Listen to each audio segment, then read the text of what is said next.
جب انسان کو اس بات کا علم ہو جاتا ہے کہ اللہ سب دیکھتا ہے اور اللہ سب کچھ جانتا ہے تو وہ خاموشی کی آخری سیڑھی پر پہنچ جاتا ہے، جہاں کسی سے کوئی شکوہ نہیں رہتا، جہاں دل شکایتیں نہیں کرتا، تڑپتا تو بہت ہے مگر آہیں نہیں بھرتا، کیونکہ یہ وہ مقام ہوتا ہے جہاں ساری باتیں اور ساری چیزیں اللہ کے سپرد کر دی جاتی ہیں، کیونکہ اس لمحے کی تکلیف اور اذیت اللہ کے سوا کوئی نہیں جان سکتا، اور لوگوں سے تو ویسے بھی کوئی توقع نہیں رکھنی چاہیے، کیونکہ انسان عیبوں کو چھپانے کے معاملے میں کچا اور عیاں کرنے کے معاملے میں بہت پکا ہوتا ہے۔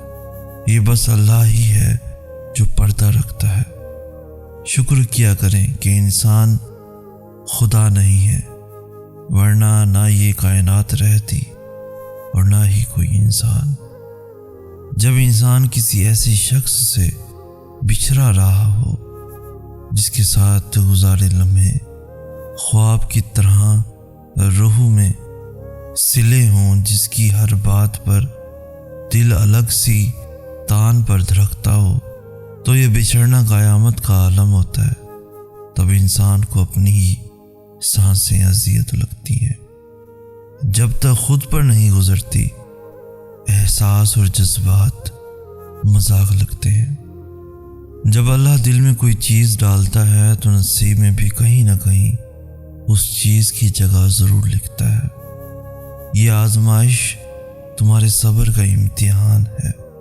اس امتحان کا انعام وہ ہے جو تم دعاؤں میں مانگتے ہو۔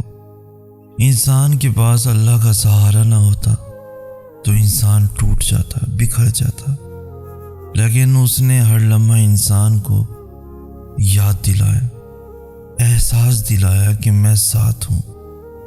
جب مشکل آئے تو صبر اور نماز سے مدد چاہو۔ انسان کے لیے احساس کتنا مکمل ہے کہ اللہ اس کے ساتھ ہے۔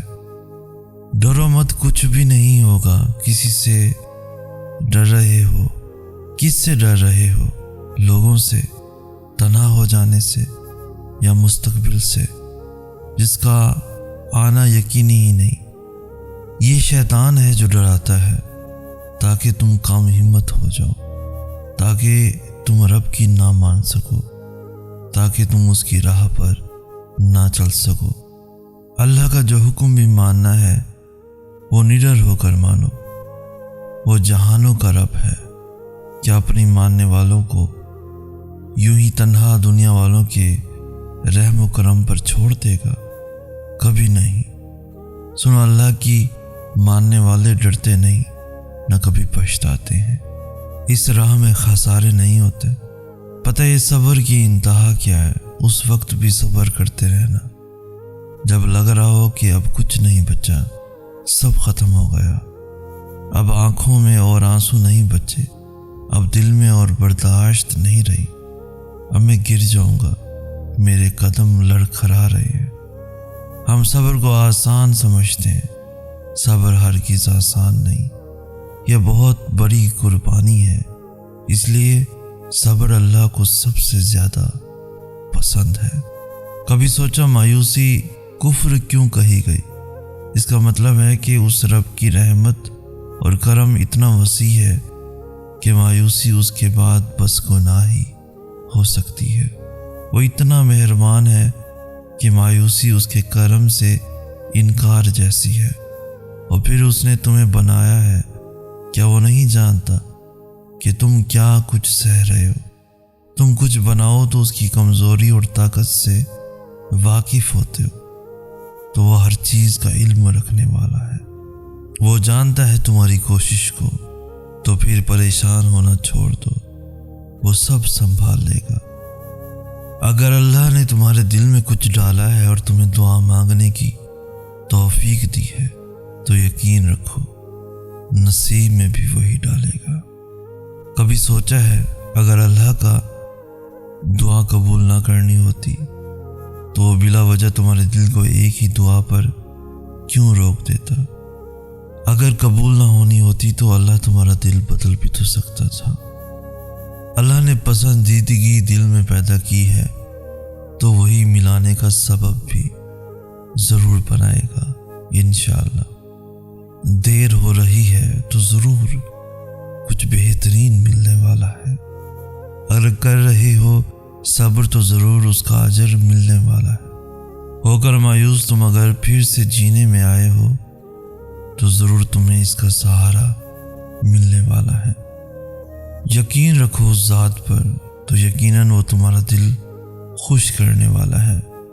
وہ چاہتا ہے کہ تم ہمت رکھو، تمہیں تمہارے درد کا در ملنے والا ہے۔ اگر مانگا ہے تم نے ایک قطرہ تو یقیناً تمہیں پورا سمندر ملنے والا ہے۔ چل رہے ہو بنا منزل کے جس راستے میں تم سکون رکھو، تمہیں اس کی رحمتوں کا اشارہ ملنے والا ہے۔ ہم سب آج وہی ہیں جہاں ہونا اللہ نے ہمارے لیے لکھا تھا، پھر بھلے ہمیں یہ مقام پسند ہو یا نہ ہو۔ ہمیں بس یہ یقین رکھنا ہے کہ پہلی سانس سے لے کر اس سانس تک سب کچھ اللہ کی رضا سے ہوا ہے، اور اس سب کے ہونے کے پیچھے بھی ساری مصلحتیں ہیں جن میں سے کچھ اس آزمائش کے بعد ہم پہ کھول دی جائیں گی اور کچھ قیامت تک راز ہی رہیں گی۔ کیوں اور کیسے یہ صرف اللہ جانتا ہے۔ وہ کن ذریعوں سے اور کن طریقوں سے کام کرتا ہے یہ ہم کبھی بھی نہیں جان سکتے، تبھی تو ہمیں یقین رکھنے کا حکم دیا گیا۔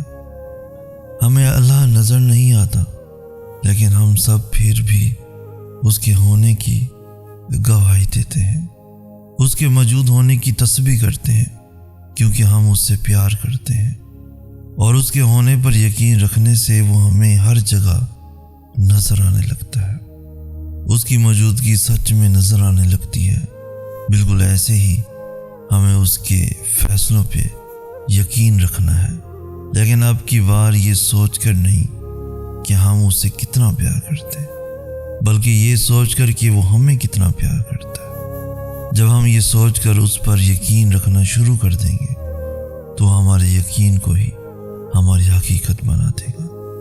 پھر جیسے اس کے ہونے کا احساس ہوتا ہے ویسے ہی اس کے معجزوں کا احساس بھی ہونے لگے گا، اور ایسے چٹکیوں میں سب بدل جائے گا کہ پتہ بھی نہیں چلے گا۔